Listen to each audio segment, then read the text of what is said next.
again, it's Lock Noob, and today I want to do a review on the Sparrows Sandman. What is it? Well, you can see it in my hands. It's a rake of sorts. You have to forgive my dirty fingers. I've been doing some artwork for my son. It's a rake of sorts.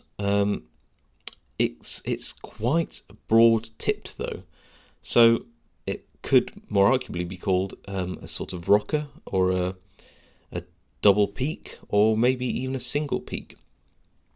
This pick, if you want to call it a pick, is a bit of an oddity. There's not much else out there like it. Let's compare it to a few other things which it has similarities sort of about. So you might think it's similar to a snake rake. There you go, put those side by side, but actually just look at how this, the Sandman sort of dwarfs the Southwold Max. I mean, it really is a big tip there. What other similarities does it have? Well, if we turn the Sandman upside down, there we go, you can also see it's very similar to a rounded single peak like this one.So pick that I use almost exclusively for wafer locks. Okay, so it's a bit similar to that. You could also say that it's maybe trying to add a sort of a half diamondy type profile there, but it's by no way near as sharp at the top. And that has some problems about it, which I'll come on to later. Okay, so let's compare it to its counterpart, the Octorake, and let's have a look at both of those. Well, the Octorake, if you remember from my review a few videos back, is a rocker rake designed for rocking up and down in a lock, and has advantages when it's talked about a rocker rake having a very thick handle and a very thick shaft, which gives it a lot of strength when you're being a bit rough inside the lock. If you actually look at the Sandman, the profile's ever so slightly thinner. That does give you, in terms of the width here, or the height of the shank, you actually see that does give some advantage inside a lock. It allows you to kind of wiggle it around a bit more and get into some tighter keyways. However, if you line them up a bit, you can see that in some ways you've got a very similar amplitude in terms of the wave heights or the ripple heights on these picks. Very hard to sort of say that it's a shortened version or a cut down version of the Octorake, because the Sandman's certainly very different. In fact, if I line it up there, which is where it is most like, you can see that actually the cut here in the Sandman goes a little bit deeper, and actually I found that in itself can be a bit of a problem. I'll explain a bit more later what I found out about it. A couple of things though. They're both made really nicely. They're both finished very nicely from the factory, and you got to say that for the price of entry, which is about £4 a pick, look at that lovely laser etching that you get on the Octorake and the Sandman. I'll review the Octorake, so let's put this away for now. But look at the Sandman here. Just lovely kind of dragon design there, and down here sort of I'm assuming some oriental scene, some bamboo and a fisherman. Just lovely. You'll also notice that it's got a little lump on here. Now, I've been scratching my head about this because I tend to, you can probably see where I've been picking tonight. You can probably see that I'd like, when I'm picking or raking, I tend to support the shank or the shaft with my finger, and that little lump there does nothing apart from, well, dig into my finger. Whether you think that's a great thing or not, I don't know. What I can say is, if you're in the dark or lower light conditions, you wanted to know which way up the Sandman was, well, of course, you know that the lump is on the single peak there. And I think this is what this is designed for doing. You have a double peak rake here and a single peak rake there, for a little added finesse. So, what have I found out about it?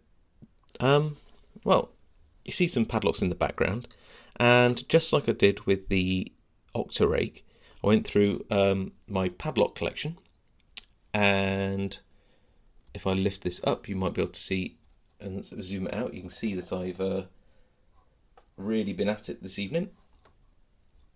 There we go. And I spent around 30 seconds, sometimes longer actually, I had a quiet evening tonight, on each of my padlocks. I got a pretty good range, as you can see. I've got all sorts of things there, from American locks through to master lock 3s and little abuses and shutter locks and you name it. So it's a relatively fair comparison, I guess. And I've tried to group my padlocks in what I found. So I don't know how many padlocks I've got here, let's say about 50. These 4 are the only ones which I managed to rock or rake or sort of pick open, sometimes using the single peak of the Sandman. Just these 4. This, I think, is the only one out of these 4 which has a spool pin in, but it's got extremely shallow bitting here, so you can see it's all very much on a line, and it does make it a little easier to pick.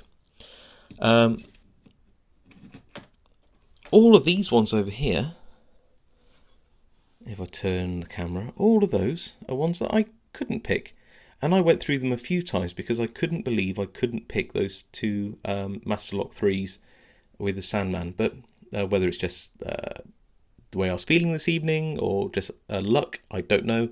I could not open any single one of those. I did go through these twice out of some sort of shock and surprise. Okay, so I've got 2 other piles ahead of me. Well, what are these ones? Well, these ones are locks which, well, both piles are just locks which I found it very hard to actually get the Sandman into, and sometimes out of. What I have found is that when you're using something like a rocker, you're interacting with a number of pins all at the same time, and at some point, if you get an open, it doesn't matter if the key pins sort of set and don't allow you to retract the pick. If once you've rocked it, it sort of is picked open. So you've won. Brilliant. With a Sandman, and I think it's exacerbated by how deep this trough between the double peak side is that if you find that you're raking along and rocking along, and you find that a key pin sets between here, because you've actually got so much metal in terms of height here, the amplitude, you find sometimes you actually trap the Sandman inside the lock. And if you are kind of tensioning like you do most of the time when you're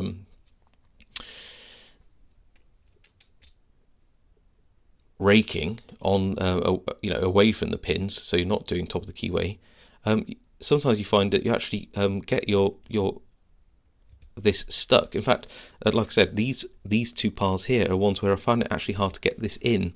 They're usually slightly smaller keyways and slightly more paracentric, and you can probably see here that I can't realistically, even if I get rid of that, I can't realistically get such a huge thing. I'm not going to force it, I just can't get it in, and this is it's quite a standard keyway. It's nothing special. It's a sort of Yale style keyway. So this is certainly not the bit like the Octorake. It's certainly not the type of rake that you'd expect to be using in any kind of Eurolock, and this is just a standard Yale. And again, you find it very hard to either way up actually get it in under the pins to actually get it in. Let's see if I can get it in.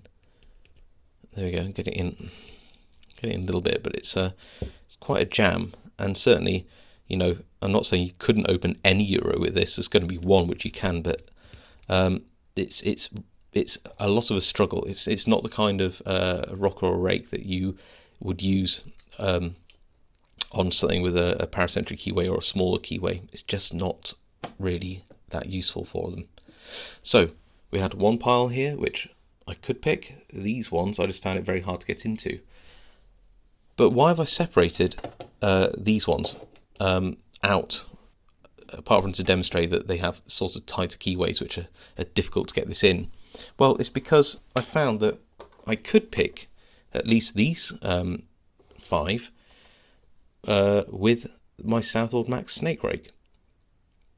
In fact, my snake rake has opened up a number of these locks in the past, but I'm just trying to show you that this pile are ones which I couldn't even get this comfortably in, but yet I could rake with a snake rake. Here is a it's possibly French, but or possibly even Chinese, but I did pick it up in Portugal. This Standers shutter lock. So here's an example of what I'm talking about. So I can put in a nice standard tension wrench, bottom of the keyway. When I try to use my Sandman, if I can pick it up, hold on, I get that in, and I actually find that, can you see how sort of much metal I have to push into that keyway, and I just can't comfortably get it in. And that isn't wildly paracentric. There are a lot worse out there than that. However, get a standard snake rake like this, get that into that keyway, and you know, you can just be sort of gentle and subtle with this, and hopefully, if it will behave for me, might need a few passes. That's it.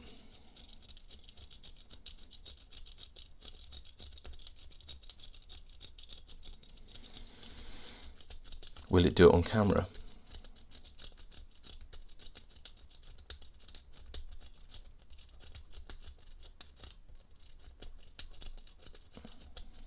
There we go, got an open. I'm so glad so far into a video, 12 minutes in, that I actually got an open. So it just goes to show that sometimes just being able to get the pick inside the lock gives you all the advantage. If you can't actually get a tool inside, to actually, I really struggle with this. I'm very, because this isn't mine actually. I should have said this was lent to me by Banjaxed off the UKLOCKSPORT forum. Thank you, Banjaxed. And so I'm very cautious. I don't want to end up snapping somebody else's tool inside one of these locks. But yes, so just by way of demonstration, you know, there are locks like this, which are 30mm locks, which you would clearly expect you wouldn't get something this size into, but yet with a snake rake, of course you can. You know, a standard Euro slim snake rake gets right in there. So what have I concluded throughout all of this? Weirdly, despite being smaller, and I thought that it would therefore be slightly more versatile, I found it less useful than the Octorake. And I think it's all because pins tend to set and trap themselves between these two peaks here, and because there's so much metal going on in there, unless you've got a very, very, very open keyway, you can't wiggle it out to get past those pins. You know, you've really got to have a very, very open keyway to really take advantage of this. Is it bad? Well, not really bad. I mean, you know, it can get you into locks, although I have to admit these aren't particularly great locks. You know, you probably pick these locks with any pick. But I find it very hard to recommend this. Whilst the Octorake doesn't really do it for me as a tool, I think that you know, there are better ones out there that do a similar job. This Sandman, I think, is largely superfluous. I just can't see it fitting into anybody's kit. It does work very well with wafer locks. I was trying it earlier, and forgive me, I won't demonstrate it here, but you know, it doesn't work much better than like a rounded hollow half diamond, and actually I prefer this than this. Again, just less metal to deal with, and it's a bit easy to get in and out of locks. So I'm sorry, Sparrows, you know that I adore your picks and I use them all the time, but I just can't see where the Sandman fits into my collection, and it's very hard for me to recommend it. That is to say, however, that everybody has different picking styles and experience and skills, and I'm sure there are people out there who use this Sandman all the time and will ferociously defend how useful it is and tell me that I'm clearly a terrible picker, which might be the case. But since it's my review, and I've tried to be as fair as I can, I have to say that I just can't really recommend the Sandman, guys. Not saying it's made badly or that it isn't worth the money. I think it's a very nice tool, but it's just hard to recommend. Okay, I'll see you next time.